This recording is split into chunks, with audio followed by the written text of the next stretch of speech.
My name is Rich Schmidt. We're here with Taylor Rebora. It's August 23rd, 2024. We're at Linfield University in McMinnville. Taylor, thank you so much for joining us today. Yeah, thank you. First question, why wine? So for me, I think why wine? The question is more like why not wine? Growing up, I grew up in the city of Chicago. I was always surrounded by family. My grandparents lived 2 blocks away from me. My cousins on both sides of the family lived within an hour of me. And we always all had a very strong proclivity towards art, which all kind of trickled down from my grandparents. And so on my mom's side, my Nana was a seamstress, very talented at making clothing and sewing and embroidery. My mom's dad, my grandpa, he was a painter. And on my dad's side of the family, my papa, he did carpentry and then later in his life was a wood sculptor. My grandma, she was an artist and a painter and drawer for her entire lifetime. She's still with us, which is lovely. And actually used to teach at the Art Institute in Chicago, teaching drawing and painting classes, which was always very impactful to us. My grandparents' basement was an art studio, and so all of my cousins, we always got to take classes with them and paint and be creative. And for me, my passion had always been ceramics. It was something that I had started when I was in grade school and did more seriously in high school. But growing up, I was always really interested in just trying different things. I think that my parents always promoted curiosity. And so I played a lot of sports. I did basketball, volleyball, and water polo. And then aside from that, I was in the school samba band. I did ceramics. And I always worked. From a young age, they always taught me about earning money. And so if it was weeding the front yard or mowing the lawn to make $2 or $5 or whatever it was, it kind of taught me just about the excitement of earning. And so I got a job my freshman year of high school working as a floral designer in a flower shop, working with flowers, learning about them. And that led me to getting a job my sophomore year of high school as a landscaper, which is what I did for the last 3 years of high school. And so during that time, I would bike to work in a t-shirt and hiking boots and then pack up a big truck with an 8-foot bed in the city with dirt, weed whackers, tools, plants, and drive around the city to different people's houses and do gardening. And I just loved being outside and working with my hands and seeing plants grow. And so my senior year of high school, I was looking at different programs, thinking as a teenager does. My goal was I wanted to go somewhere where I could pack up after class and go snowboarding. I was thinking about going to University of Vermont. I was also looking at Boulder. I did all of my early applications. I was looking into doing marketing or business. And later that fall, after I'd done my applications, there was one night I was sitting at home with my parents. We just had dinner, and they had at this point been pretty open to letting me and my brother try wines that they would open with food. And we were drinking a bottle of wine. We turned on a movie. We turned on the movie Bottle Shock, the classic wine movie that's very romanticized and silly, and it's about, The Judgment of Paris and Stephen Spurrier, and it's 1970s California, and it looked great, And at one point, as college is on all of our minds, my dad turns to me and he just made the joke of, what if you could just study wine instead? And coming from the Midwest, that did not seem like a realistic option. So we pulled out the computer, we started Googling it, and sure enough, there were multiple programs in the country where you could do it. And so we started looking into some of them. We looked at Cornell University, we looked at UC Davis, and then we saw Cal Poly. And the first thing that stuck out to me about Cal Poly was their motto, which is learn by doing. And for me, I've always been a very hands-on person. Learning in the classroom isn't as applicable as actually seeing how something is done and doing it on my own. And so I really liked that aspect of the school. The other aspect was that I had never been to California before. The furthest west that I had been had really been the Rocky Mountains. And to go somewhere that I'd never been, Cal Poly, it's in the Central Coast in San Luis Obispo. It's an hour south of Big Sur. It's right off of the Pacific Coast. It's a beautiful place. If I hate the program and I hate school, at least I love where I live, right? And so that was one of the factors. And then the last component for me was that they had a wine business concentration. And so you had the option to either do viticulture, enology, wine business. And for me, to go out there, if I did enology or viticulture and I ended up hating it, then it would be tough because I would be tied to a wine growing region. I could never move back to be by my family again. I could, but it would be harder to find a job. And so doing wine business, it gave me the option to do business, marketing, anything that could be in any other industry really, but then also have that influence of wine on it as well. And again, my parents have always been really supportive, and they were like, you know what, if you don't use it in the end, it's a great degree. You'll have a business degree, but you'll also know about something that everybody wants to know more about. And so I applied. Later in the winter, I got into Boulder, I got into Vermont, and I was planning a trip to go see a friend who was a freshman at Boulder that year. And I was packing up my bag. It was the day before the trip, and I got the email from Cal Poly saying that I got in. And the moment that I did, I knew I was going to go visit a friend for a trip, but not to return as a student. And so I accepted Cal Poly that summer before going to college. I wanted to get some experience in wine. And so I got a job over at City Winery in Chicago. I don't know if you guys have heard of that at all, but yeah, so started in New York, and they have a few different locations in different cities around the US. And that was actually my first introduction to Oregon wine. The winemaker at the time, Robert Cowell, he was previously the assistant winemaker here at Bethel Heights. And so he always loved the Willamette Valley. He loved Pinot Noir. It was by far his favorite varietal. And so I think that always kind of stuck with me. Working there, I got to do a little bit of everything. So I was doing wine tastings, I was hosting winery tours, and I was also doing some cellar work. I was labeling, bottling, cleaning kegs, sulfuring empty barrels, just like, getting a little bit of exposure to everything. And the last bit of it was that I would always get to see the first few days of harvest before going to school.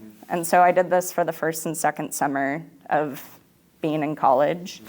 So being able to see all of the equipment, seeing what an elevator is, a destemmer, a press, and seeing at 5 a.m. refrigerated trucks showing up from California and Oregon full of FYBs of grapes and unloading them by hand,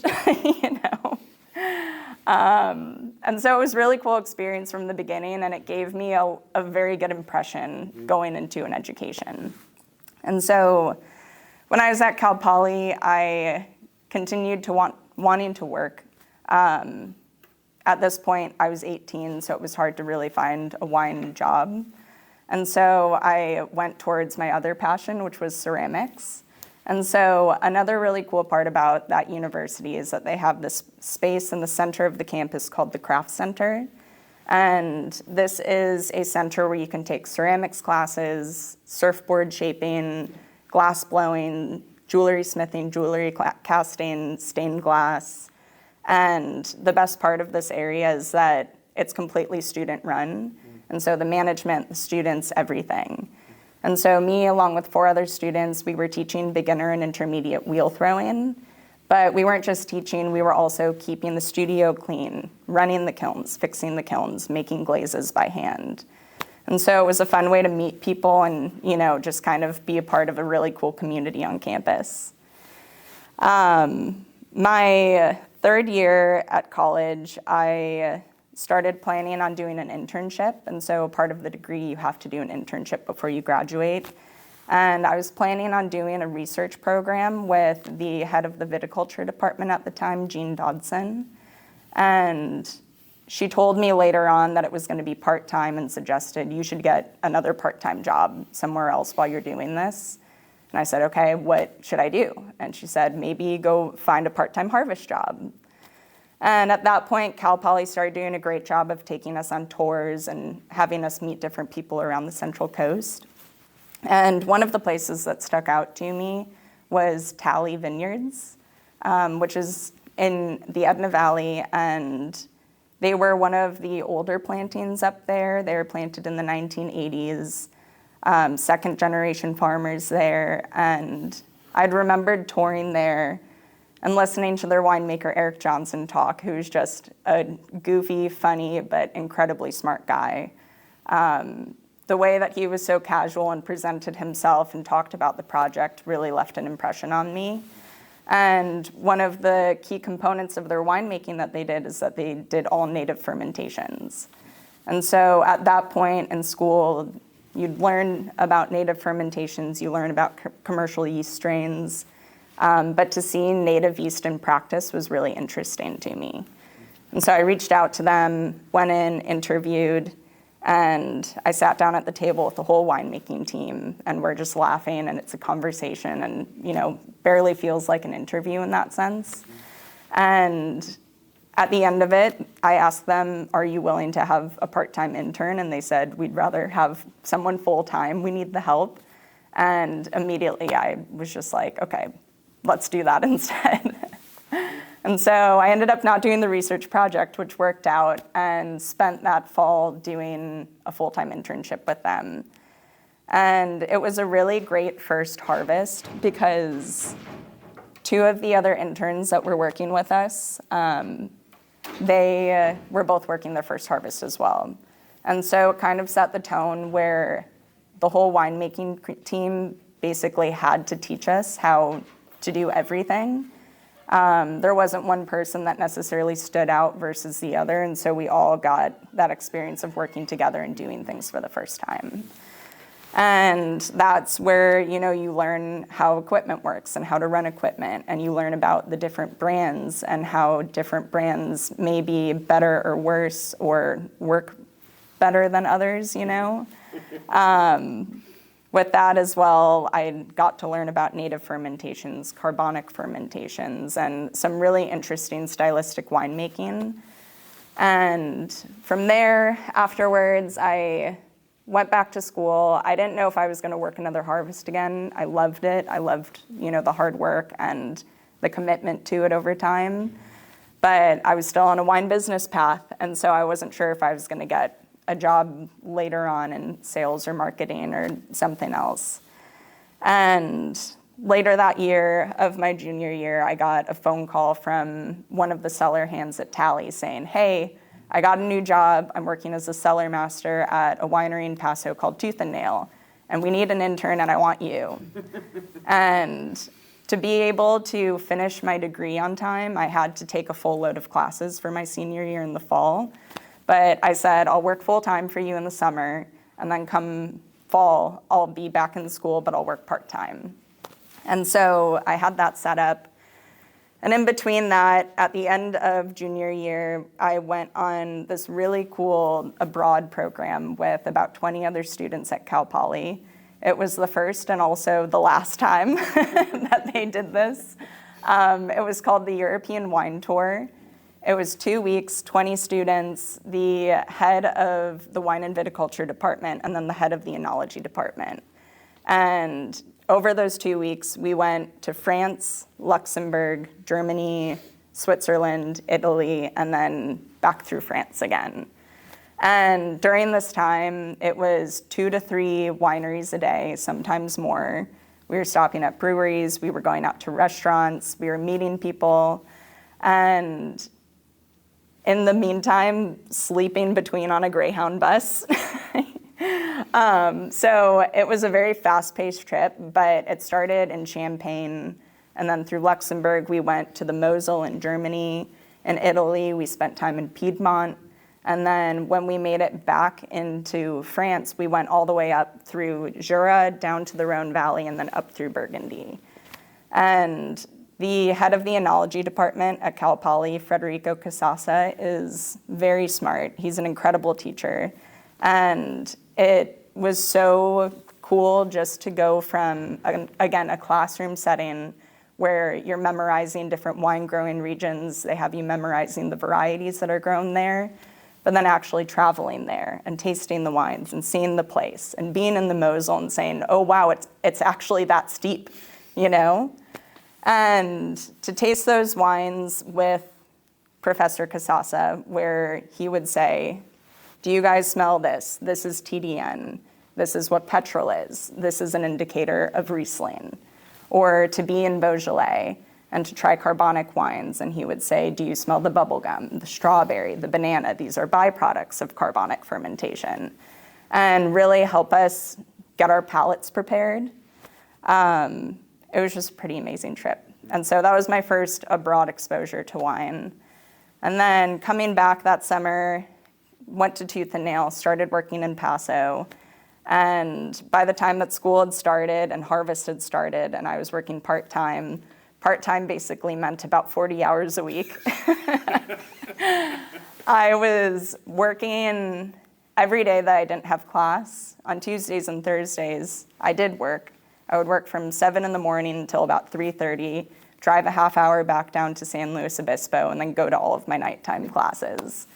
And while they weren't taking days off, I couldn't take a day off either because I couldn't stand the thought of being home on a Saturday or Sunday and not helping when I knew that everybody was working so hard in the winery.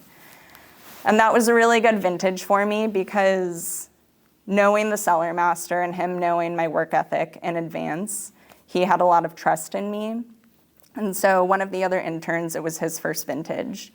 And rather than him, the cellar master, teaching how you should clean a press, he would say, Taylor, go teach him how to clean a press, or go help him with this. And it not only helped with solidifying that knowledge and remembering how to do things, but also learning how to teach.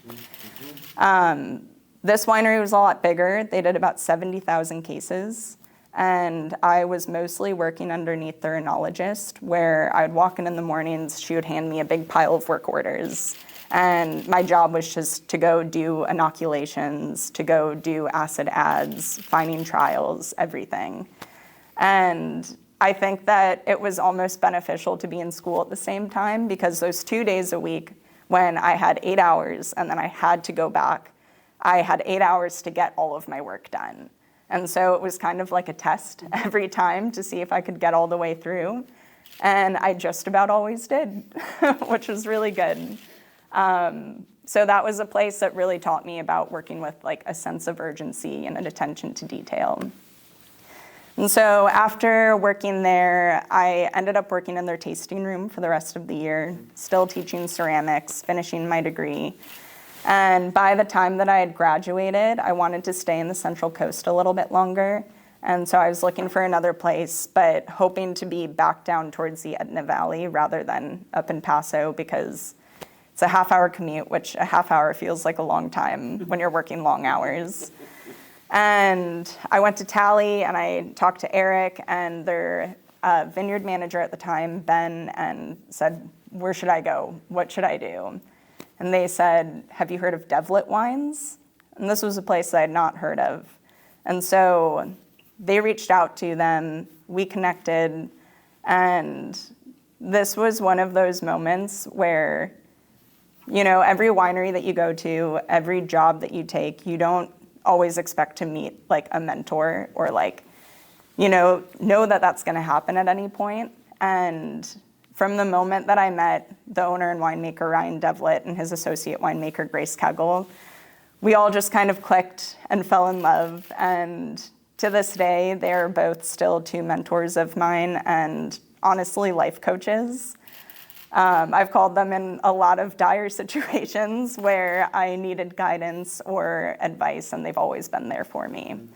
But from the very beginning, they really set the tone, which I loved about them. They're a small winery. They were doing single vineyard Pinot Noir and Chardonnay for the most part from Santa Barbara County. And we sat down for our interview. It's us three, and he looked at me and asked me, how do you feel about cleaning a press? And I said, great, I love it. And he looked at Grace, he looked back at me, and he said, well, that makes 3 of us. And it was so cool because at that point, the 2 previous wineries that I worked at, cleaning the press, cleaning the equipment, it's not glamorous, it's not fun, it's usually passed down to the bottom of the food chain. And so it's usually the grunt work that, because everybody has that attitude about it, it doesn't make it fun. That entire vintage was a battle to clean the press. There were days where they would show up 3 hours before me, and then at the end of the day, the last job is to clean the press, and instead of having me do it, they'd say, go home early. And Ryan would put on, his bibs, he'd start blasting AC/DC, hop in the press, and just be singing his lungs out while he's cleaning. And I always remember thinking that I would want to get to a place one day where I was the last person there. I loved that they were so positive and open and really owned the whole process rather than picking the bits and pieces of it that they wanted to do. And so that vintage taught me a lot about seller attitude, being positive, saying yes, being a team player, working together, your job not being over until everybody else's job is over, and just generally working together, but also having a really good time. Harvest is one time a year. Everybody knows that it's a celebration at the same time as being hard work. And that was the first time that lunches weren't 30 minutes. They were an hour, sometimes they were 2 hours. And we're having delicious salads and cheese boards and drinking really cool wines. And they were also the first winery that I worked at that really had a lot of interest in tasting benchmark producers and giving me the exposure where they would say, have you ever heard of so-and-so? You haven't, this is why you should know who they are. But also opening up benchmark Pinot Noirs and Chardonnays and tasting them next to their wines, looking into the vinification of them, discussing why they're similar, why they're different, what we like about each of them. And those were all kind of like the lasting impressions for me. Some other components of that harvest that I really loved were that they're also the type of people to just like stop and smell the flowers. There would be moments where we were racking finished red wine into barrels, and Ryan would call me over and he would say, have you ever smelled a brand new barrel being filled with wine? Smell this. And I could still smell it today, Same thing with our white wine ferments. We were fermenting Chardonnays in barrel. And that was the first time where I was a part of the conversation where let's taste each of these barrels and talk about which ones we want to consolidate into. And maybe we're not choosing them based off of what's our favorites, but what's going to go well together in the end. And so from there, I was ready for the next thing. I wanted to go abroad. And the place that I had on my mind was New Zealand. And so I started sending out emails to different producers. And of course, again, like college, you've got your North Star producers, and then you've also got your more practical ones. And I was lucky enough to get a job opportunity with the winery that I was most interested in working with, which was called Ripon Vineyard, which is located on the South Island down in central Otago in a town called Wanaka. And I went out there in January, which was much earlier than harvest. One of the exciting things about this opportunity was that they didn't want me to just come and see harvest, but they said, you should probably get some experience in the vineyard and see what it's actually like here first. And so I flew out in January. At this point, What year? 2020. So we all know where this is going. But yeah, so flew out there. I got there on a Friday night. When I got into town, it was midnight, and the whole team was waiting for me, sitting in a bar, just to say hi. That weekend, I went and I bought a minivan, a little Mazda MPV, and I parked it down at this campground that they had in the vineyard that was perfectly sandwiched between this beautifully sloped vineyard, a tree line, and then Lake Wanaka, which is this big glacier-fed, gorgeous lake. And I lived down there with the other kids who were working in the vineyard crew. I say kids because we felt like kids that year. We were living in, I had my minivan, another one had a caravan, another one was in a tent, another one was in a van, and we had a porta potty, we had an outdoor shower and an outdoor kitchen. And it was not glamorous at all, but it was the best time ever, you know. One of them was from New Zealand, but had been living in Germany for about 5 years prior. And so this was kind of like his welcome home trip. The other one, he was from France. There were a lot of French people when I was there, which was kind of a surprise to me. But New Zealand, it's an island. And so they don't have bordering countries where you can bring migrant workers in to come and work for them in the vineyards. But instead, they have people flying in from all over. And so our team was very diverse, which was pretty interesting.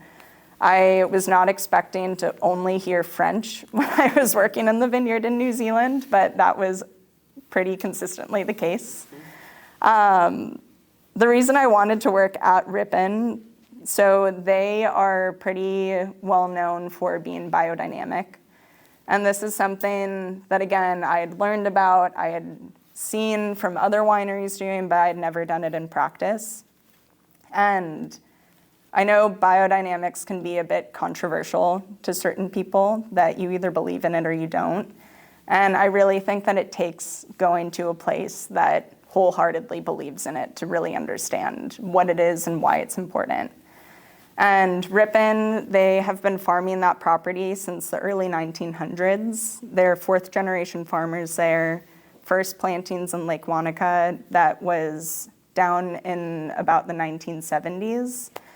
And the way that they always made their decisions about the vineyard or talked about things, they would act as if Ripon, the vineyard, was sitting at the table with them. And they would think about what would be the best option for the vineyard rather than what's the easiest.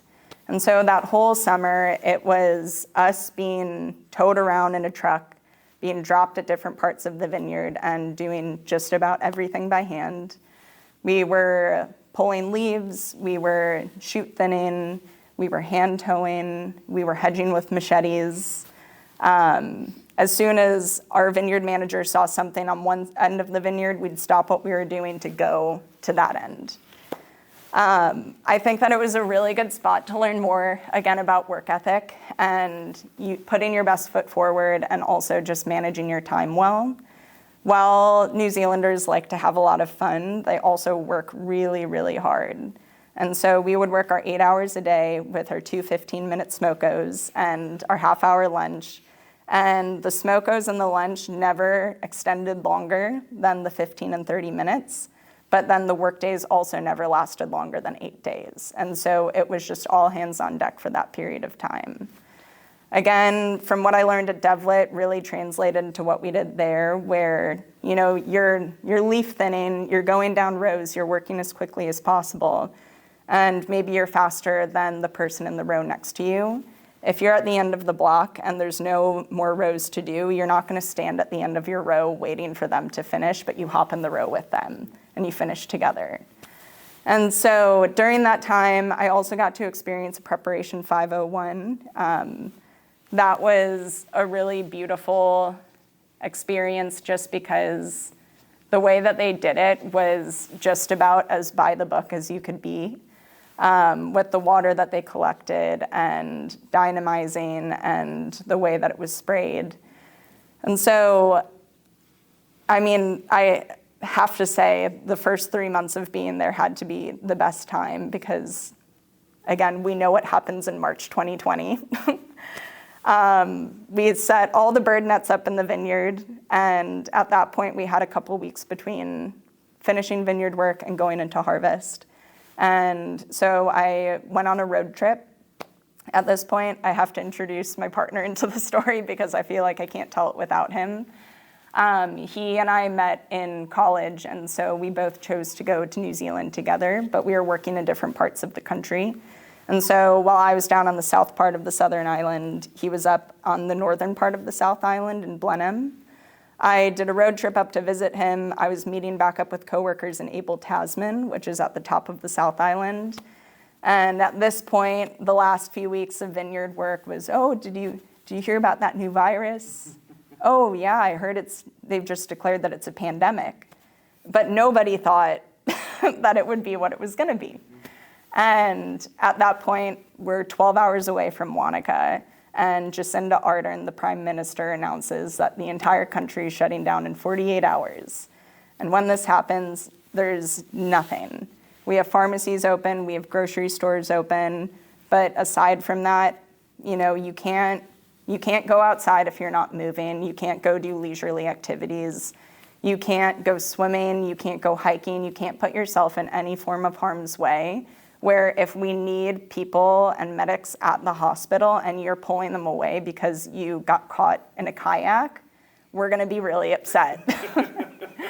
And so at this point, because of the different climates of the northern and southern part of the South Island, my partner was finishing up harvest. We were still weeks away. Everybody's getting, flights home. Everyone's heading out. I'm calling my parents, I'm calling my cousins, and I'm like, what do I do? And all of them were just like, you know what? We're safe. Everything is good here. The US is a mess. You don't want to be here. You're in the safest place in the entire world. Don't go anywhere. And so we ended up staying.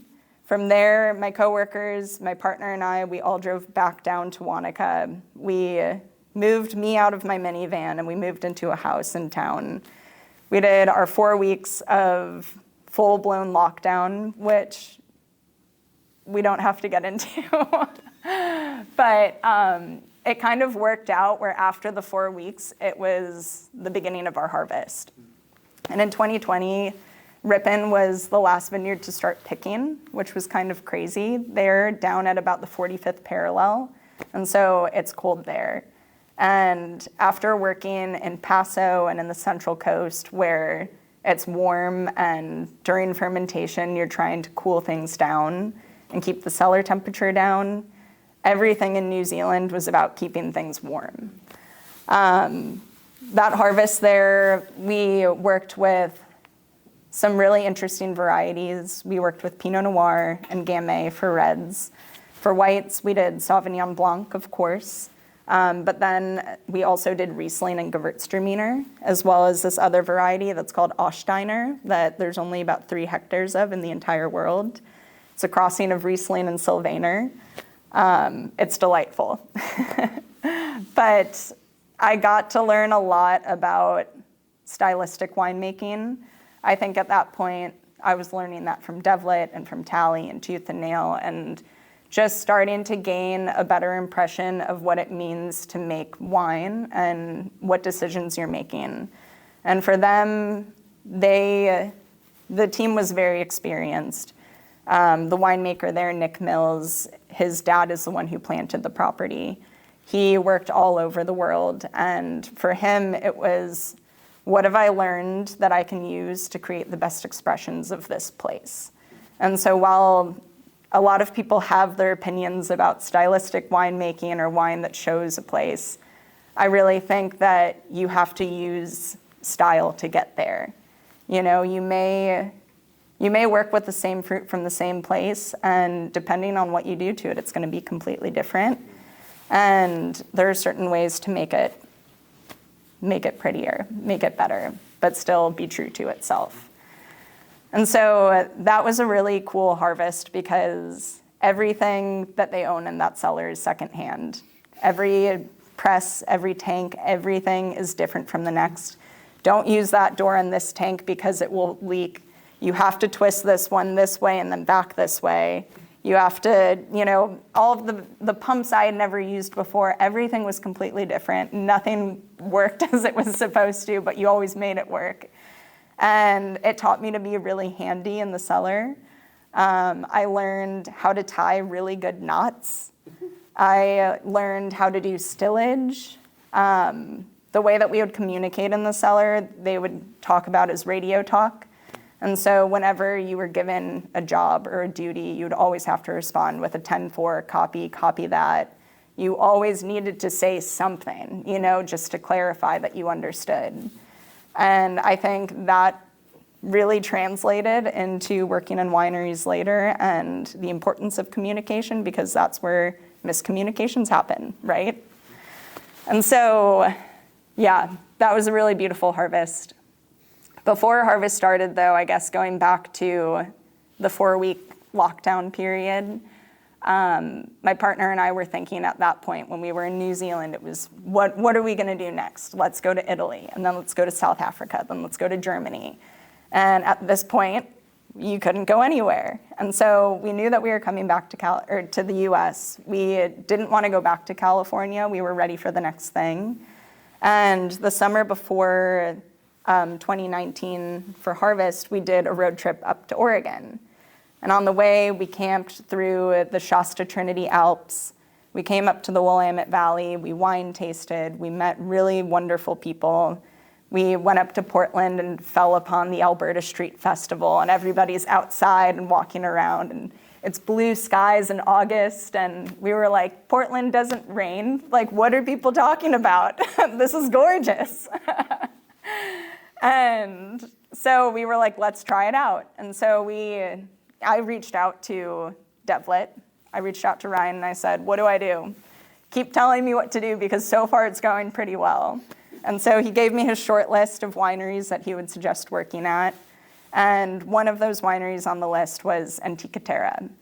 And so that previous summer, working in the vineyards at Ripon, there was a lot of time to listen to podcasts. And so one of them that I was very into at the time was the I'll Drink to That with Lovey Dalton. And I had listened to Maggie's podcast there. I'd also listened to Mimi Castile, and loved these strong, empowering women that were doing really incredible things for the wine industry up in Oregon. And so he gave me the list. The next day, I look on Traveling Winemakers on Facebook, and Mimi Adams, the associate winemaker at Antica Terra, just posted saying, hey, we're still looking for interns. Sent her an email, set up an interview, and within the week was moving to Oregon when I got back from New Zealand. And so that summer, we got back here, we packed up our cars with everything that we owned, and then we came up here for harvest. And this, at this point, was about mid-August. And so I started working in the winery with them. And as the other interns started rolling in and COVID still at an all-time high, Maggie wanted to be very, very safe about the whole process and make sure that nobody got sick and nobody got each other sick. And so when everybody arrived, everyone took a COVID test. And then she sent us camping for 6 days at Detroit Lake. And then when we came back, everyone was going to take another COVID test to make sure that you didn't miss the window where you could have gotten it in between. And so pretty precise. But that was the week where, it was me and 6 other interns, and we just got to bond so much. We were drinking wine together, cooking together, swimming, hiking. The second to the last day of the trip, we were up on top of a mountain, and we see a big plume of smoke coming over the side, and we were all like, oh, wow, that sucks. Go down later, go for an afternoon swim, get back to the campground, and at that point, all of the smoke just started settling lower and lower. I got a phone call from Maggie saying, are you guys still there? And I was like, yeah. She was like, get everyone to pack up and get out. And so right away, everybody packs up, we get everything in the vans, we get on the road, and at this point, it was apocalyptic. I think that nobody was expecting at that time that earlier that day would be the last time we would see the sun for the next 3 weeks. And we sat in traffic, the winds got crazy, the fires got worse. It was chaotic, but we made it back, which was really great. And that harvest, such a tough time to have a first introduction to Oregon. Anywhere that you would have been on the West Coast, it would have been a major challenge.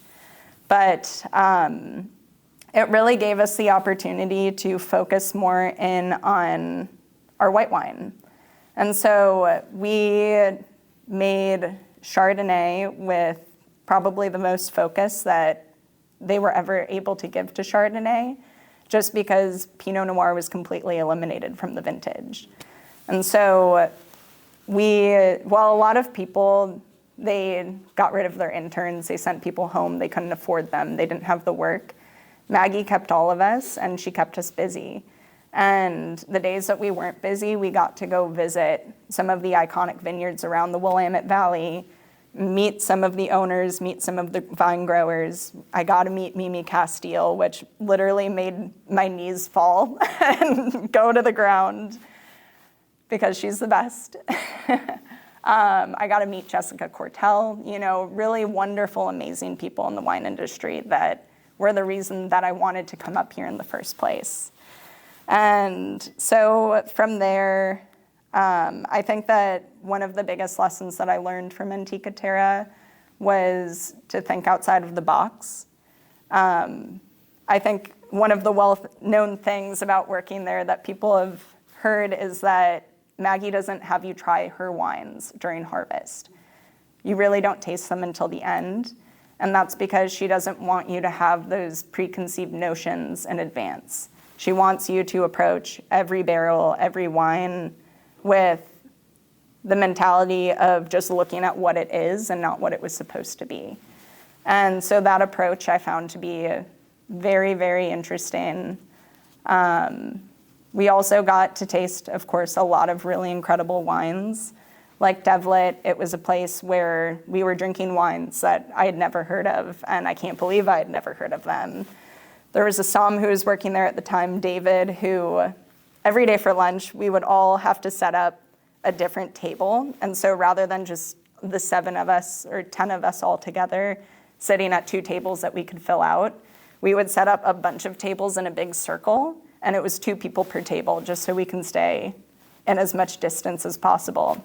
I always chose to sit next to David because he knew so much about wine. His whole career was being a somm prior to that. And so we would have wines on the table, and he would lean over to me and he would say, have you ever heard of Rouleau? No. Well, this is why you should know Rouleau. Have you ever heard of Marcassin? No. Well, this is why you should know Marcassin. Explaining everything to me, which really showed me the importance and also just the beauty of wine in general. And having that interest, and yeah. So that was a beautiful harvest. It was a tough harvest.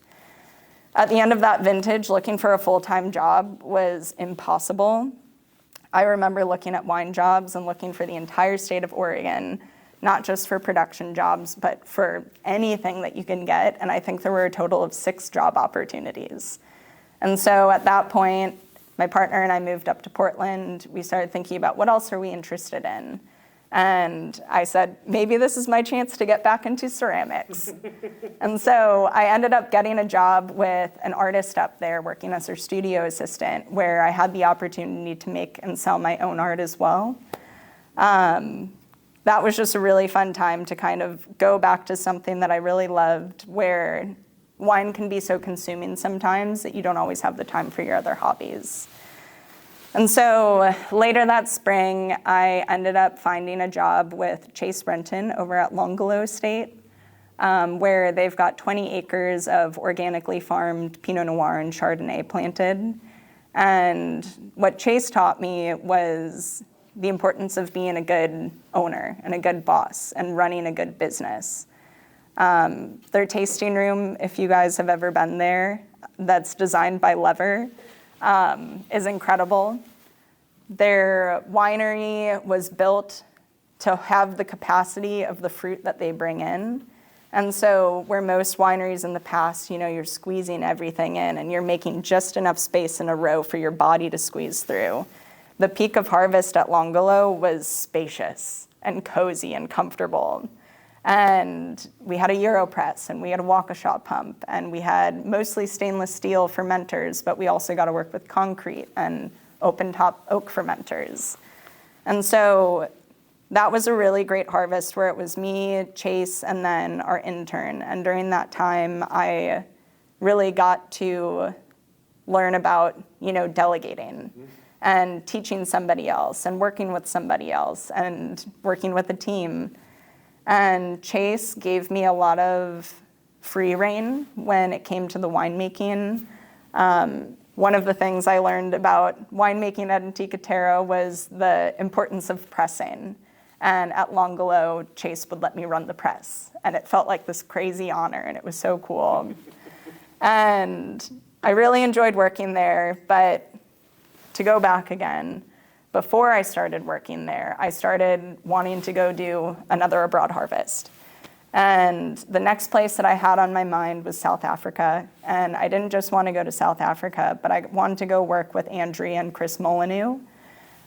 This was a place that Grace from Devlet had worked at in 2016. I had tried their wines. They make mostly single terroir, Chenin Blanc, and Syrah, which are two of my favorite varieties. And I wanted to go learn from them. And so back in the spring, I'd been thinking about it for a long time. I pushed it off for a year because of COVID. And one day I said, I'll just send them an email and I'll see what happens. That Tuesday or so, I sent like a 5 p.m. email just saying, hi, I'm so-and-so, here's my CV. And by the time I woke up the next morning, I had an email from Chris saying, hey, yeah, sounds good. Send me your references, let's do an interview. Sent them my references, we interviewed by that Saturday. And within a week, I was going to South Africa the next year. So it was pretty quick. But I mean, I was thrilled. I didn't have to go through the process that I had to for New Zealand of applying to different places and waiting. And that was one of those moments where I just started thinking about, the time that it takes sometimes for people to communicate with you, not getting responses sometimes when you apply to jobs, never hearing from them again. But for Chris to have responded to me within 24 hours and been so timely and so efficient and not wasted his or my time, I think that was a big, it set the tone for me. Going forward today, I try to be the exact same. Whenever I get emails from people, I'll get back to them right away, or just try to be more respectful of their time and not leave them hanging, which can often be a big problem in the wine industry. And so... Tell me about it. Yeah. That January, I took off from Longolo. I went to South Africa, and I got to work harvest with the Molyneux. South Africa is such a bittersweet place. From the bigger picture, there's poverty, there's a huge wealth gap, there's racism, there's sexism. Apartheid is still very fresh and very prevalent in their society. But looking in and the actual experience that I had, I worked at a winery where everybody was treated the same. Nothing else mattered. Everybody was each other's equal. The people there are so kind. All they want to do is for you to come over to their house on a Saturday and barbecue, which they call braai there. Have a braai, go for a swim. The beaches there are incredible. Cape Town is the most amazing city ever. And the wildlife, being able to see leopards and lions and rhinos, and just the culture there is so deep and so beautiful that, I would go back there in a heartbeat if I could. By the end of my 3 months, I was ready to stay forever. And again, that was another vintage where I was very lucky to work with some iconic vineyards around South Africa, working with the Molyneux vineyard in Franschhoek, but then also working with some older vineyards that were based in Stellenbosch and just around the Western Cape. I got to work with the 2 oldest registered red wine vineyards in the country, which are both planted to Cinsault. One planted in 1900 and one in 1933, which is just amazing. They're New World wine, but they're Old World wine at the same time, Funny enough, Cinsault grows like table grapes. They're these big, delicious, juicy berries. And for them, all of their vines are head trained. And this 1900 planting that they have It's on this property where this farmer, he's pulled out basically the entire vineyard besides about 3 hectares. And he was going to pull out that last bit until the Molyneux said, hey, this is a piece of history. Let us farm it. Let us make the wine from it. We will keep it around. And so they took over that contract about 10 years ago or so. And there was one year, maybe 5 years ago at this point or something, but they set their pick date. They're heading out to go sample the vineyard. And Andrea gets there, and there's no grapes. And she was freaking out. She had no idea what happened. She was like, did somebody take the grapes and go make wine? And what they ended up finding out was that the township that's located right next to this vineyard, the people just came over. They thought they were table grapes. And they picked all of them and brought them home and ate them. And so today they have to have 24/7 security that sits at this vineyard to make sure that it doesn't happen again during harvest. So some silly things, but I got to be there to sing happy 122nd birthday to this vineyard. At this point, working at different wineries and understanding how precious and fleeting these moments are of, seeing these people, meeting people, harvest ending, and then you're moving on with your life. You're going back to where you're from, or you're going on to the next thing.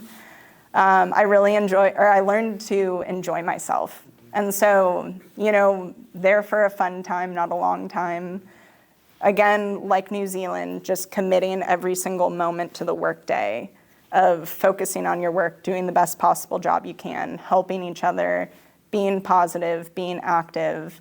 And then at the end of the day, not taking anything too seriously, but going home and enjoying yourself and having fun while you're in this new place. And spending time with people that you may never see again, or may not see for 5 to 10 years or something.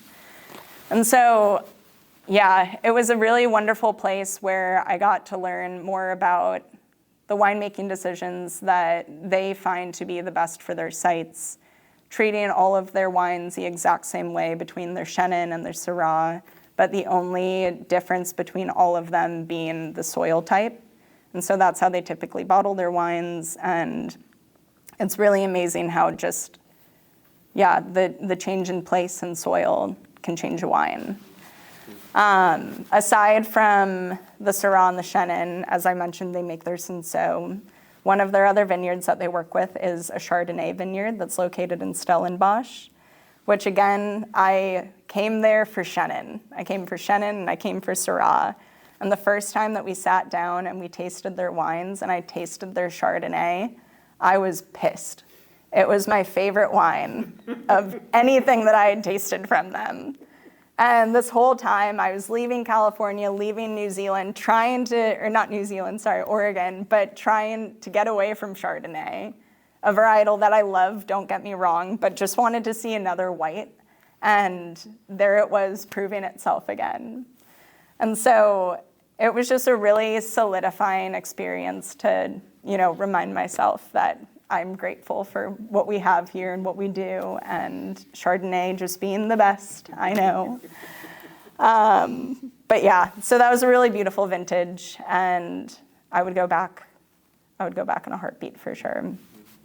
But from there, coming back to Oregon, right before I had left, my parents came out for a visit, and so they wanted to go wine tasting while they were in the Willamette Valley. And one of the places that I took them to that I was really interested in was Beckham Estate. And as a ceramics artist, hearing that there was a high school teacher making amphora and growing grapes and making his wine in the vessels that he produces was the craziest thing that I had ever heard. And so I took my parents there, we did a tasting, and at the end of the tasting, Andrea Beckham, she had said, oh, by the way, our assistant winemaker actually just put his notice in. And I was like, okay. So check your email in about 3 hours and expect to hear from me. And I was able to meet with them and chat with them before and while I was in South Africa. And at that point, I had mostly only made Pinot Noir and Chardonnay here.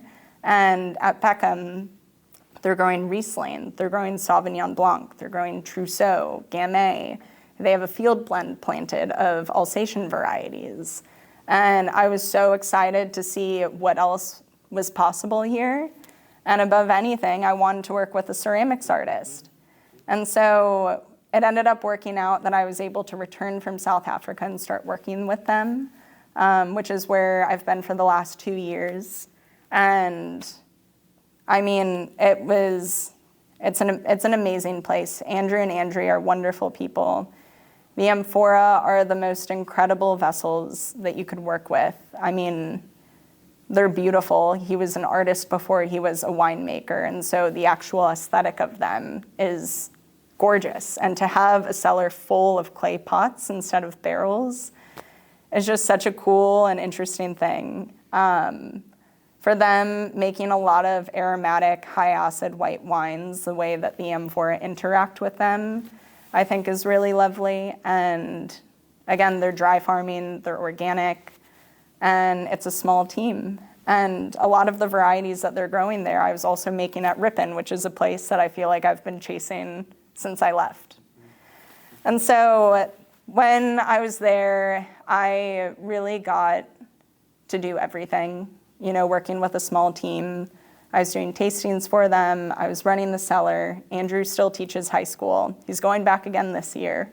And I also got to do a lot of small vineyard projects, either related to biodynamic preparations, but the thing that I really fell in love with that I got to do there was beekeeping.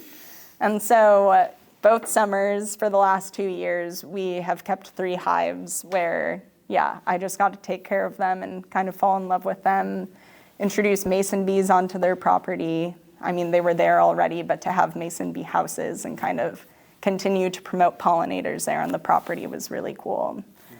And while working there, I really got full creative expression.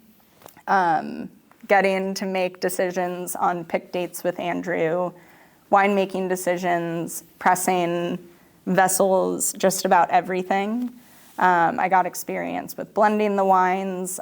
We have our own labeling and bottling machine there, so setting up, taking care of a bottling line, running a bottling line, everything.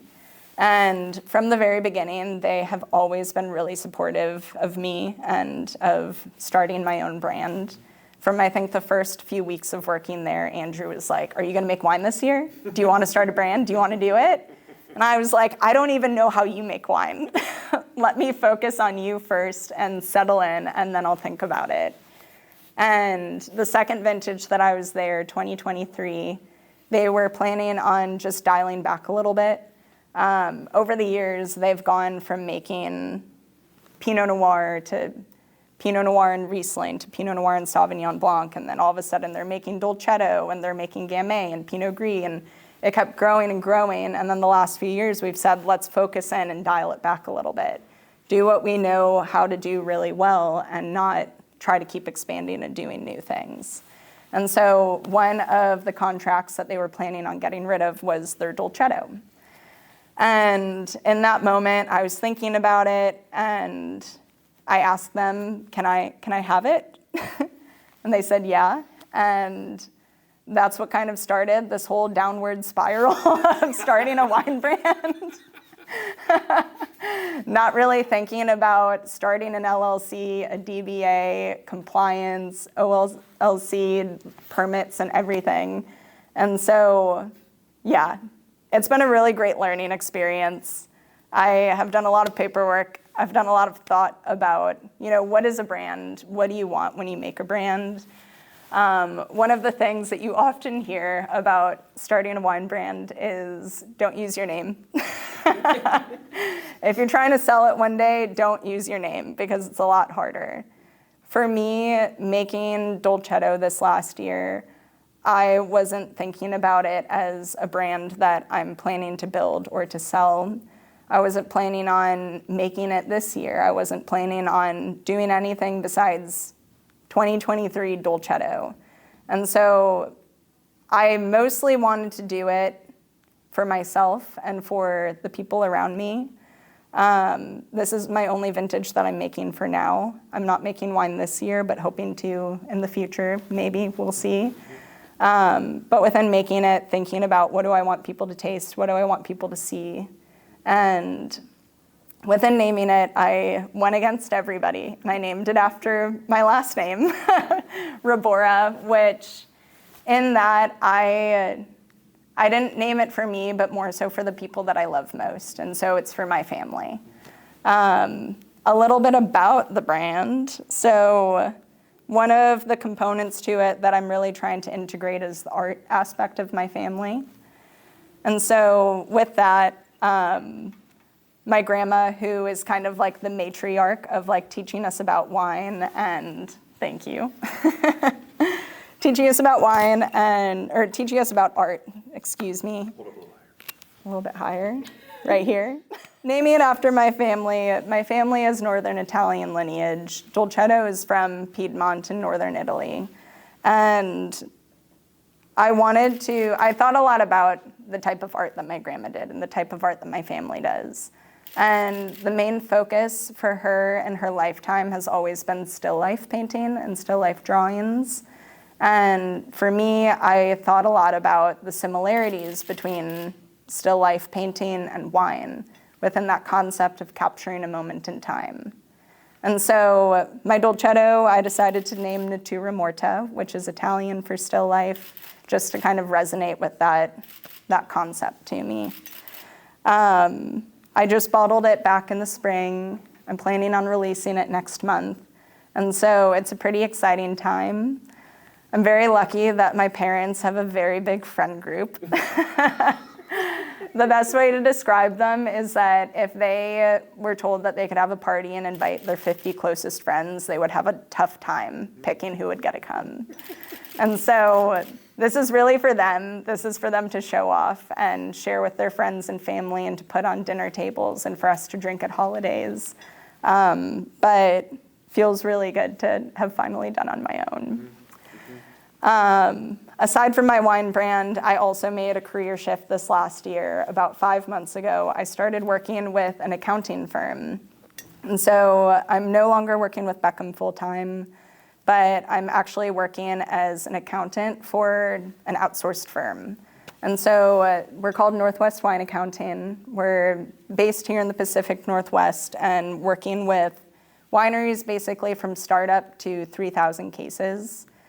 The reason that I did this, because I know it sounds like a huge 180, is that in the wine industry, I've always felt this kind of like existential crisis of what am I doing for the community? How am I helping people? How am I bringing people together when I'm just working at this one place? And when it comes to sustainability, which is something I'm very passionate about, I also did a minor in sustainable agriculture in college. It's very often easy to just think about sustainability as the environmental component to it. People forget about the economics and the social equity. And for me, I don't think that I'll be able to purchase land in the Willamette Valley anytime soon where I can farm it sustainably and the way that I want a property to be farmed. But instead, I think that there are ways that I can be a part of the community where I can better serve by helping with the other two components of sustainability. And so with Northwest Wine Accounting, what I love about them is that we're a small team and we all know, I mean, I certainly know the passion and the love that goes behind wine. A lot of people don't necessarily like the business side of it always, and a lot of people don't often know about it. And I didn't want to put myself into that position where I was starting a brand and I didn't know anything about, how to run a business, how to sell it, how to account for it, how to plan to sell it one day if I did go down that path. But with this experience so far, I have friends calling me that are starting brands that have compliance questions or have bookkeeping questions that I can answer for them, or I can just direct them down different paths that I would not have known about before this. And so it's been a really, really great opportunity so far. I think it's a really fun position to be in when you're focusing on a wine brand that you're selling on your own. and then doing that for a day job. The team is really wonderful. The owner, Rachel, she started working on an organic farm up in Chelan in Washington. And from there, she wanted to help them get started. You know, she did their bookkeeping, she got them going, and just kind of fell in love with the wine industry from there and helping people and, again, serving the community. And so, yeah, that's kind of where I'm at today.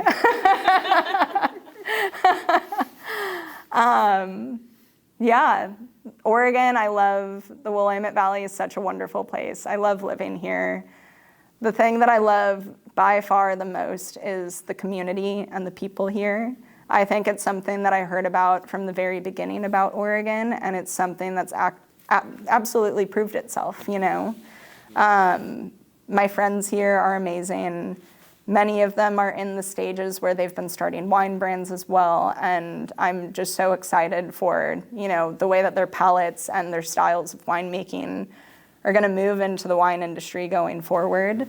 I think it's just a really interesting time to be here and be a part of it. And I'm sure I'm not the first person to admit that it's also a tough time economically. And I think it all comes back, you know. It's always a roller coaster, and the economy will bounce back. People will grow again and not focus in on inventory. There won't be an oversupply of grapes forever, but enjoy it while it's there and you can get a good price. But yeah. I want to back up to, I guess, sort of when you're in school, when you were at the kind of the pivot point. You mentioned that initially you were thinking business track. Business was where you wanted to go. You veered off into production for quite a while and are still in production. So tell me about why. Tell me about what about the production path kept you excited about it and kept you kind of deciding that was the way you wanted to go for a while rather than kind of focusing in on business from the first part of your career. I mean, I think everyone knows that the most fun part of the wine industry is the winemaking. You know, working harvest and making wine is such a unique and incredible experience. As a young person in my early 20s wanting to travel and not being able to afford it, a great way to do that is by going somewhere and working and earning money and not just going for a short trip, but also immersing yourself in the culture and being there and being a part of their society. And so I really liked the travel component to it. I really mostly have loved it for the people. Winemakers are pretty cool, and people that work in cellars are pretty cool, and everybody has really interesting paths. Like, you put my story next to someone, and I've probably done nothing compared to them. Like, there's always something to learn and more to do. And because wine is always evolving, and the artistic quality to it is something that always drew me in. And so as I mentioned, the stylistic component to winemaking, just being able to go to different places and understand why people do things differently and what the end result is, I've always really enjoyed, and I always wanted to do it for myself, which is kind of the idea that with my wine, it's a culmination of all of the different brands that I've worked for and the different winemakers, and picking and choosing my favorite pieces of them and thinking about what was the best for this dolcetto. And so those were some of the reasons. I think production is just, and mostly harvest, it's addicting, right? You work one, and it's the adrenaline, and it's the long hours, and it's how close you get to the people that you're working with. And the moments where you don't think that you can work another minute and then you work for 3 more hours, it's crazy and it's intoxicating. And it's always been fun to move for work and be on your feet and not be at a desk and to feel like, I mean, who doesn't want to learn about plants? You know, who doesn't want to get dirty outside and like be in the rain and play with animals, play with sheep, go learn beekeeping. I think that there's so much to learn within it. And that was, yeah, it's never ending. And so that's what kind of kept me in there. I definitely didn't make it back to Chicago like I was planning on. I'm still hoping that maybe one day I do. And I think that there's, potentially a path somewhere out there to be able to do that. But one of the great parts about wine is that it's always grown in a beautiful place, right? And so being here in the Willamette Valley, it's not so bad. You talked a lot about the places you worked, the people you worked with, kind of the lessons you took away. Tell me about starting to develop, I guess, your own sort of wine ethos or style. What elements were the most noticeable for you? And if you were describing sort of the ideal way in which you would interact with wine, what would it be? Yeah, so, the farming to start with.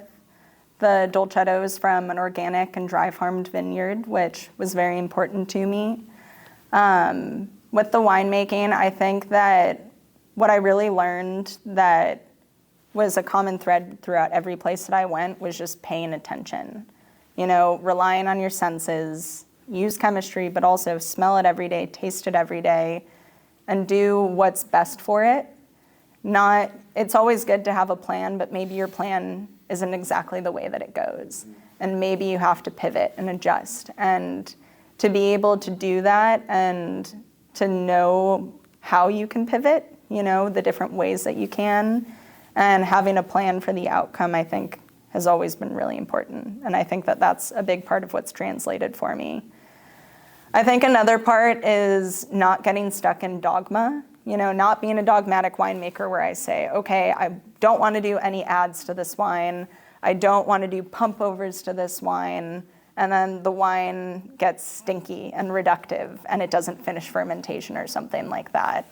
I think that, again, you have to look at the data. You have to look at the ands. You have to say, what can I provide?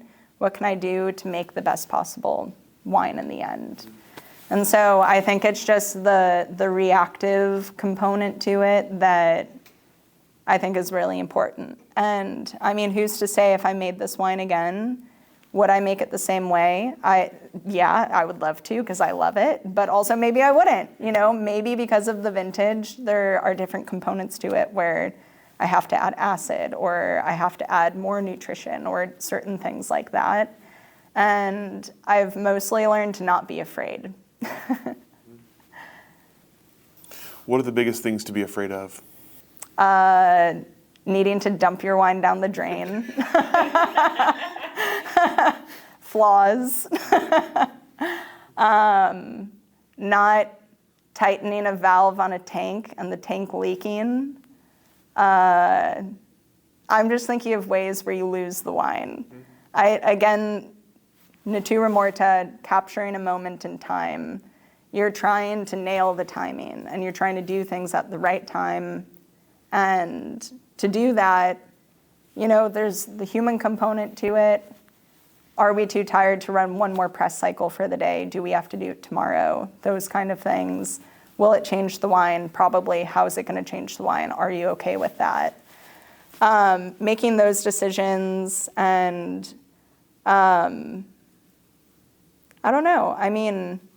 I love winemaking. I've always learned to always say something positive. Never talk poorly about someone else's wine because it's their heart and soul and it's their project. I'm so scared to put my wine on a table with a bunch of winemakers and say, what do you guys think? So there's the fear of sales. There's the fear of making something that you're not proud of. But for this wine, for me, I didn't end up using everything that I made. I was a little bit more experimental because I contracted 2 tons. The last 2 years for Beckham, it came in closer to 1 ton. And so originally I'm like, okay, cool, 50, 60 cases, like easy to sell, right? My 2 tons ended up being a little bit over 3. And so with all of that, I said, okay, I was planning on making it in this style based off of my favorite producers from Piedmont. But now that I have this extra ton, how about I try a few different things? And so I did a few different fermentation styles for it. And in the end, one of them didn't end up working. And instead of saying, okay, I'm just going to put this in the wine because I made it and I don't know what I'm going to do with it, I made the decision where if I am putting this on a table in front of a bunch of people and friends and family, instead of every time handing it to them or pouring it for them and being defensive or having something to say before I think someone else is going to call it out, how about I just not put that in there? And I have a little bit less wine, but it's something that I'm so much happier to have.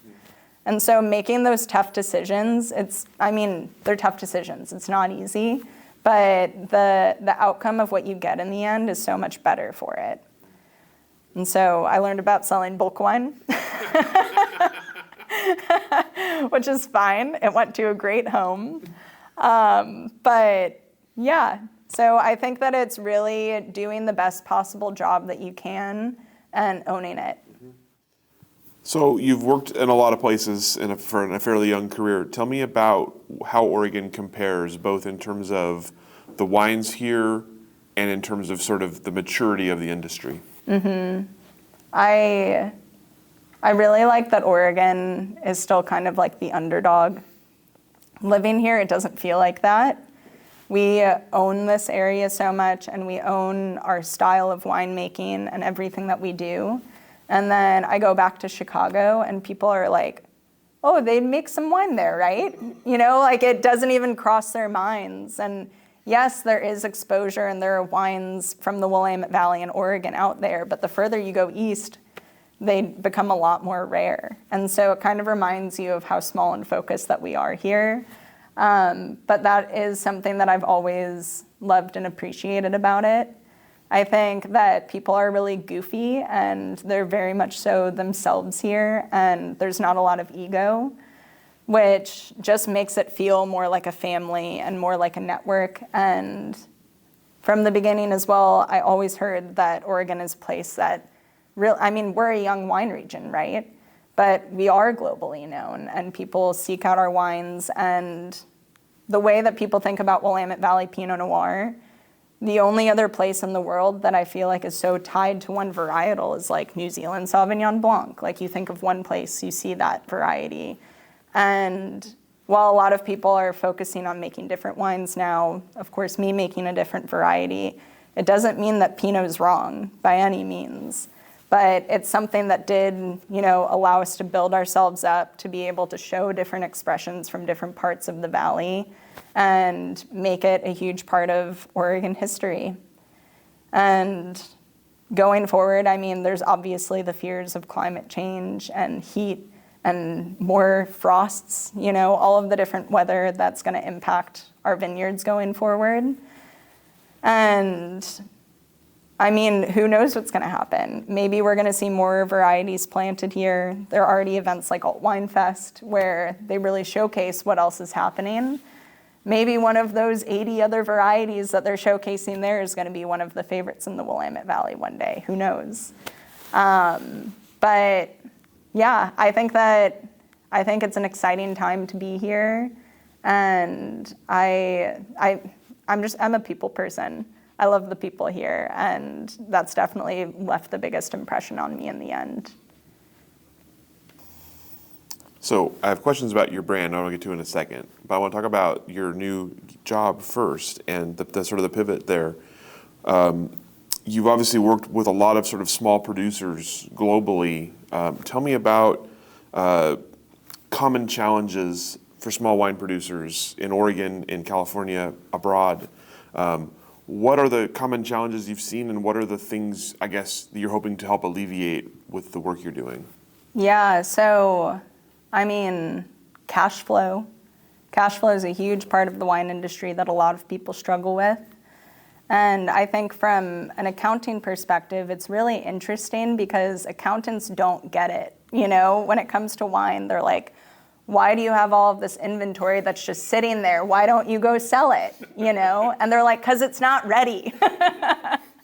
Well, why is it not ready? It's money that you're just sitting on and paying for storage with. And so I think that one of the interesting things that I've learned about that I think that a lot of people have that's a very consistent problem is stranded inventory. Inventory that you're not aging, but you just moved on to the next vintage maybe, and you still have a pallet sitting somewhere. Now, when are you going to sell that? Are you going to sell 2 vintages at the same time? Those kind of questions where I want to be able to help people have a better balance and a better understanding of, what that means, what inventory is okay to have, what you should actually move out the door, what you should sell. I think another part is working in tasting rooms and understanding how a tasting room operates and the different times of year of, when we have people coming through or if we even have hospitality up or down in the region. Last year being a really challenging year for the Willamette Valley. Being able to help people make better decisions on not just labor, but, in general inputs, minimizing inputs, maximizing your outputs, and trying to just make smarter decisions. I think that there's a lot of opportunity in potentially working closer with wineries to be able to bulk order different products that they need, or being able to order glass at the same time. Working with more local vendors like Ravino, Pioneer Packaging, people like that. I am hoping that the path that I'm going down can lead me in the direction of finance. I'm really interested in CFO work. And I think, again, with accounting and finance, a huge part of it that you may lack is not knowing how the sausage is made, right? How is the wine made? What does the vineyard look like? Why are you selling your fruit and not getting people to pay you for 6 months? That's money that you need to start getting in so you can pay for the next thing. But just to help people to alleviate stress, And I think with accounting, a big part of it is that it's a relationship industry. And a lot of people rely on your accountant or your controller to be there for you and answer questions and hold your hand sometimes. And so I'm hoping that my experience is going to be beneficial to that. Yeah. So let's talk about Rebora wines then for a minute. You talked about the kind of the origin of it. Tell me about, I guess, presenting it. How did you want it to look stylistically as a label? How do you plan to present it to the world? Yeah, so I can't tell the story without my family. I do want it to be known that, again, it's not named after me, it's named for them.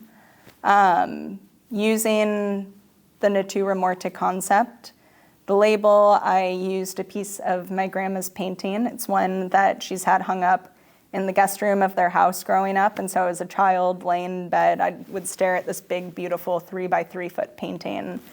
And as I was thinking about what to use, that was one of the first paintings that came to mind of what I wanted to share with people.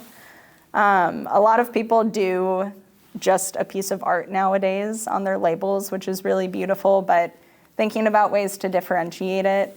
I worked with a friend of mine who works in design, and she added a kind of pop art modern quality to it that is very striking and bright, and the label's unique. And the front label, it's all green. It's like an olive green, and there's a little bit of writing over it, but when I was thinking about what a label looks like, what stands out to me, one of the things that I've always loved are monochrome labels. So producers like Quintarelli from Italy or Sylvain Petaille from France, where you see that green or you see that periwinkle, and from across the room, it's their wine. And so that was kind of a goal for mine, that I wanted it to be something that stood out and could be unique and different. I would love if I put the wine down on a table and people say, that's a nice label, I think that also with making one vintage of wine and it being on the smaller production side, you don't have to get DM corks. You don't have to do branded corks. You don't have to do these things. And I didn't want to skip steps and not do them because I want it to be this beautiful thing that I'm proud of in the end. For the wine itself, one of my benchmark producers that I had in mind while making it is a producer in Piedmont called Bartolo Mascarello. And the style that the wine is made in, because Dolcetto, it's planted next to Nebbiolo. Nebbiolo, it's tannic, it takes a long time to age, and so people aren't releasing those right away. And in Piedmont, Dolcetto is kind of like your approachable, young, juicy, fresh wine that you can drink. And so I kind of mirrored the vinification of what they do there, doing a shorter maceration on the skins, doing all pump overs. I did about 30% whole cluster, which is something that only more newer producers are doing in Piedmont. It's pretty common to do just destemmed. But I, again, had more fruit than I expected, and so I wanted to try some things. But doing the shorter vinification, pressing it off early, picking it early to have a lot of natural acidity, and then result in a lower alcohol wine. It's a chillable red. It's fun and delicious, and I've been really excited every time I've opened it for people so far. From the moment that you open it until you get to the bottom of the bottle, it's completely different on the palate. I mean, the tannin profile goes from linear and focused to just like broad and lush. And so it's really cool to see where the wine is going, and I hope that people see that too. You mentioned being trepidatious about putting it in front of other winemakers. Tell me about taking it into the market and taking it in front of people. What excites you about it, and what makes you nervous? I think that inherently, all of us in the wine industry have imposter syndrome. As we were talking about before, when people come on this podcast and they do it and they say, am I worthy? Why are you interviewing me if you're interviewing that person who's established and who's been here before? I think it's sometimes hard to be able to do it for yourself or believe in yourself. I mean, I certainly feel that way sometimes. And so I think as well with doing tastings and having a lot of experience talking about other people's wine, it's very hard to pivot and talk about yourself instead. And so I think that I'm just gonna have to keep focusing in, because I'm not gonna have an hour and a half to sit in front of someone and tell them my life story, right? I'm gonna have to focus a little bit, tell them about the brand, make it worth their time, make it worth my time, and honestly just not take anything too seriously, right? I think it's really hard not to when it's your project and it's your baby. But at the same time, if I have imposter syndrome, you have imposter syndrome, right? We're all probably feeling it. And at the end of the day, like, you just can't please everybody. Even if you want to, everyone's got different palates. This wine is not made to make every single person happy, even if I hope for it to. It's just not. You know, so I think not taking myself too seriously and just enjoying the ride, right? I do hope to be able to focus on some other markets, though. I know that Portland is obviously a very popular spot for people to go up to. It's the biggest city here, and they've got amazing restaurants. But at the same time, I do want to use it as an excuse to say, I'm going to go to Bend this weekend and pour for so-and-so, or I'm going to go out to the coast and just try to use it to get out there a little bit more. I'm also very excited to use it to have an excuse to meet people. Restaurants that I've been dining at since moving here, or wine bars that I've always admired, or people that have been on this podcast, or people that I've heard of in the industry that I've wanted to meet. I can now use this as an excuse to go sit down and talk to them. So. I love that. That's awesome. So you mentioned this not knowing about the future for what you're going to do as a winemaker. Mm-hmm. Tell me about what you'd like to do if you get to make wine again. Is there something you'd like to do? Something you'd like to try? A certain varietal, a certain region, a certain style. Mm-hmm. If you were to grow it or do it again, what would you do next time? Yeah, I think that I am really interested in the Columbia Gorge.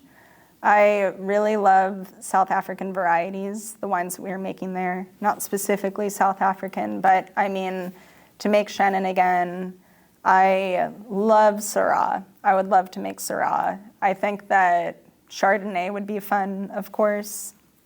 Working at Beckham, my favorite varietal that we made was Sauvignon Blanc, for sure. I think that that wine is something that can be so different each year and can change so much based off of the way that it's made. And I think that Willamette Valley Sauvignon Blanc has a really bright future. And so that's something that I would be interested in. I would love to make a white wine for myself. Yeah. So you talked a little bit about that part of your future. Is there anything else on your horizon you're excited about, a project, personally or professionally, that you're excited to do next? Launching a website. Continuing on with Rebora wines for now, and potentially making wine next year. I'm starting to consider higher education, looking at master programs, grad school, Linfield, right? But also maybe abroad again. You know, I love traveling and going to new places, and maybe it's my excuse to go to school in Burgundy or go to school in Italy. And so exploring those avenues is a really exciting new piece of it for me. And this probably sounds sacrilegious, but I'm really excited to enjoy fall this year. It's been such a long time, and I hear that the fall is a beautiful time of year to travel, and I can't wait to go on vacation in September and go camping in October and go visit friends and not have to say no to things. And I also can't wait to be the little fairy that drops into friends' wineries with a 6-pack of beer and do the rest of their punch downs for the day. And give them a hug and a pat on the back and a cup of water, and then go. So, yeah. Awesome. My last question for you. Yeah. Do you have a bowl of ramen noodles tattooed on your leg? I do. I have a bowl of ramen noodles. This was for my harvest at Antica Terra. One of the other interns, it was her birthday during harvest, and she had never gotten a tattoo before. And so we were like, should we go get one right now? We're in Portland, why not? And so we went to a tattoo shop. There was a guy in there. We asked him if we could get one. He was like, yeah, of course. Let me just wrap up. And we're like, okay, cool. We're just gonna go grab some food. We'll be right back. We order some ramen. We go back to the tattoo shop, and we're all looking on our phones of what do we get? What do we get? And he finishes his tattoos, and then he says, hey guys, I am really hungry. I'm just gonna go get some food. I'll be right back. And I was like, well, we bought more ramen than we need. Do you wanna just have mine? And then me and Morgan can share instead. And he was like, oh my God, thank you so much. That's so sweet. Has the ramen, he's doing our tattoos. I was the last one to go because I couldn't figure out what I wanted. And then in a single moment, he and I looked at each other, and I was like, ramen? And he said, you gave me ramen, so I guess I'll give you ramen. And there it is. Good. I'm so glad I asked that question. That's amazing.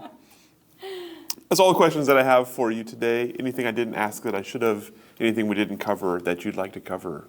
I don't think so. Thank you so much for having me again. This is a podcast and a whole project that I've heard about since coming to Oregon, and I've hoped to be a part of. And you've interviewed a lot of my friends. You've interviewed a lot of people that I've never met that I want to meet. And so I'm very grateful to have a seat at the table. Excellent. Thank you so much. I appreciate hearing that, and thank you for taking the time to share with us today. Congratulations on your first wine about to hit the market. We'll go ahead and let you off the hook. Cool. Thank you.